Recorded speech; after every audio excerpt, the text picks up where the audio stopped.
Bom dia, eu sou João Faria Gomes e esta apresentação é sobre o tema segmentação. Neste slide e nos seguintes tem alguns detalhes sobre o meu percurso profissional, bem como os meus contactos no ISCTE, onde dou aulas, e na minha empresa Kayak.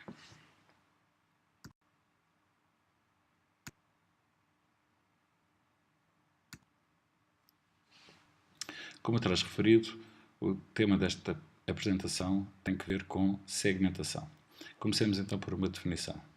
Segmentar o mercado significa dividi-lo, ou seja, vamos dividir o mercado em consumidores agrupados em segmentos ou grupos com características, necessidades e ou preferências homogéneas. Qual é que é o objetivo da segmentação? É a empresa conseguir olhar para a parte do mercado que mais lhe interessa.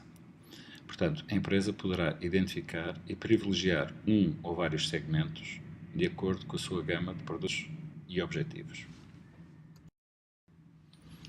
Para fazermos o exercício de segmentação, devemos considerar duas abordagens diferentes, mas complementares.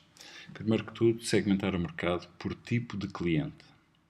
Depois de fazermos esta primeira abordagem, portanto, partindo do mercado em vários tipos de cliente, conseguimos perceber para cada um deles quais o tipo de necessidades, problemas ou preferências que revela.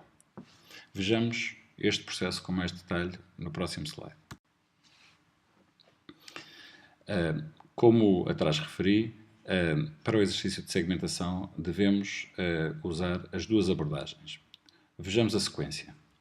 Primeiro que tudo, começar por identificar o tipo de clientes existentes na indústria e fazer disso uma lista, para termos a certeza que nenhum grupo fica por analisar. Depois, para cada um destes grupos, percebermos o que mais valorizam, que problemas querem resolver, que propostas de valor lhes são relevantes. No final desta etapa, devemos ter já um mercado com muitos segmentos à nossa frente. O resultado é uma lista de propostas de valor ou fatores críticos de sucesso que são relevantes na nossa indústria. Agora, cada proposta de valor tem um mercado potencial diferente e um nível de concorrência diferente. Cabe à nossa empresa avaliar quais as propostas de valor com maior potencial para exploração no futuro.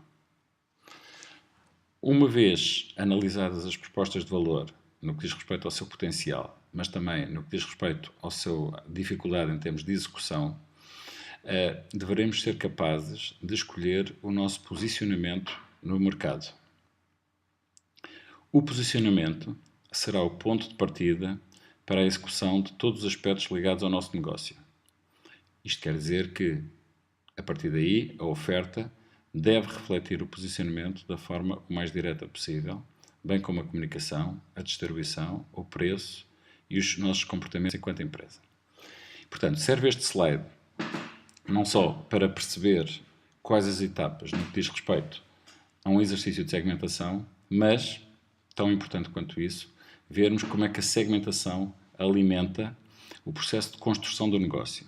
Portanto, de uma forma recapitulativa, devemos segmentar o mercado, começando por listar o tipo de clientes existentes, depois procurar todas as propostas de valor que lhes são relevantes, depois avaliar o potencial de cada uma dessas propostas de valor, escolher uma para o nosso posicionamento e, a partir desse posicionamento, começarmos a executar o nosso negócio de uma forma comprometida e consistente.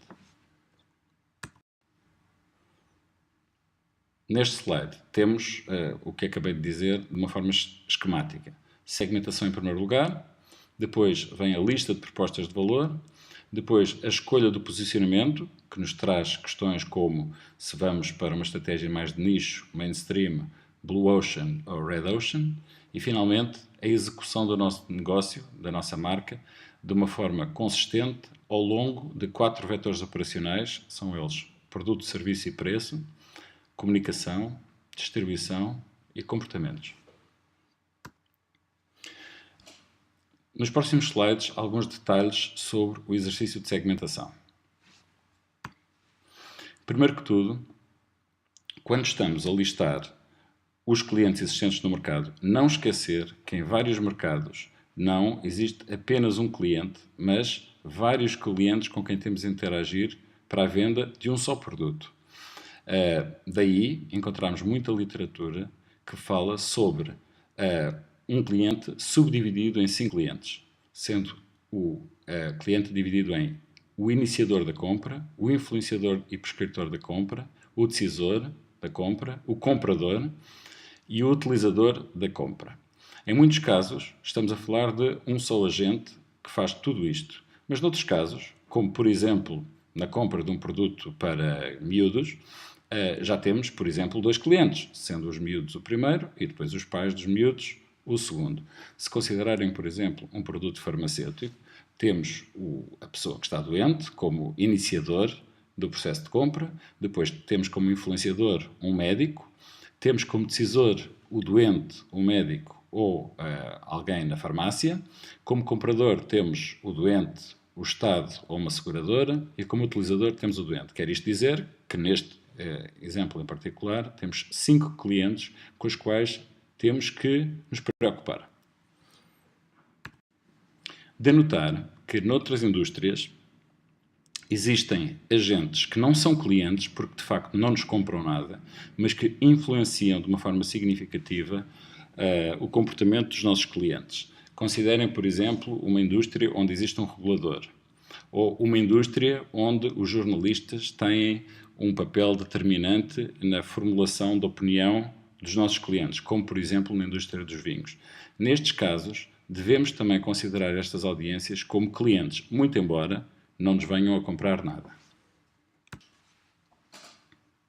No final da listagem do tipo de clientes, nós deveremos constatar que existem mercados relativamente uniformes, e nestes mercados significa que a maior parte dos clientes quer mais ou menos as mesmas coisas, tem mais ou menos as mesmas preocupações e, portanto, podemos dizer que são mercados com poucos segmentos, poucos nichos de mercado, mas depois podemos encontrar mercados que são extremamente segmentados, extremamente fragmentados, como, por exemplo, o mercado do vestuário. Neste slide, nós vemos os critérios mais típicos usados para segmentar o mercado. São eles: segmentar por natureza do consumidor, por exemplo, divisão do mercado entre clientes residenciais ou profissionais, e note que depois dentro dos profissionais podemos dizer empresas até 5 colaboradores, até 10 colaboradores, até 100 colaboradores, mais de 1000 colaboradores. Usa-se também bastante o critério geográfico, por exemplo, clientes do litoral, clientes do interior, clientes do norte, das ilhas, do sul, por aí fora. Utiliza-se também bastante os critérios demográficos para fazer a segmentação, por exemplo, por rendimentos. Imaginemos, muitas vezes fala-se inclusivamente nas classes A, B, C ou D, em termos de rendimentos. Outro critério demográfico muito utilizado tem a ver com a idade das pessoas, a constituição do agregado familiar, o nível de educação. Podemos também considerar critérios psicográficos, como por exemplo pessoas mais conservadoras, mais inovadoras, por aí fora. E finalmente, um critério também muito utilizado são critérios comportamentais, como por exemplo pessoas que vão mais de 3 vezes ao supermercado, 3 vezes ao supermercado, mais de 3 vezes ao supermercado, por aí fora. Como eu traz referido, depois de listarmos os grandes grupos de clientes, devemos fazer uma análise exaustiva sobre o que é que cada um destes grupos lhes importa. Trata-se de uma lista exaustiva de preocupações, de propostas de valor que eles procuram na indústria e que devemos ter a preocupação de fazer esta análise de uma forma completa, porque é essencial para a escolha do nosso posicionamento e da nossa estratégia de negócio. Portanto, a partir desta segmentação por tipo de cliente, partimos para a segunda etapa da segmentação, que é por tipo de necessidade.